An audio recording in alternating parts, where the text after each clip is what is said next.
Krishnachandra Mahanti all Odisha EPF pension association Jagatsinghpur शाखार सभापति। आज जो दाबी पत्र देते कौन मुख्य दाबी रही कौ प्रसंग को लेकिन आज जिलापाल को अभियोग कर आमर 95 मसीह 1995 मसीह पेंशन एसोसिएशन आम जो पेंशन आमको देले से पेंशनटा 2095 जो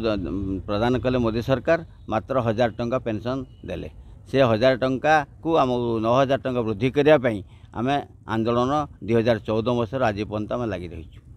जो कर्मचारी थे अपन कोन एटा EPF employment provident fund scheme रे EPF pensioners EPFO employees provident fund organisation केते शामिल लेछंती आज केते थर शामिल लेके आंदोलन करछ 250 लोक आज आमर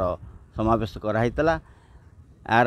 प्रतिवाद दिवस को मैं नहींचु जेहेतु आमर पेंशन बढ़ुना से प्रतिवाद दिवस उपलक्षे 16/11/2024 प्रतिवर्ष यहाँ करा सारा भारत वर्ष सहित आम ओडिशार प्रति कलेक्टर ऑफिस 30टा जिलार समावेश चली आमर यहाँ आमर एठारे आमर करूँ।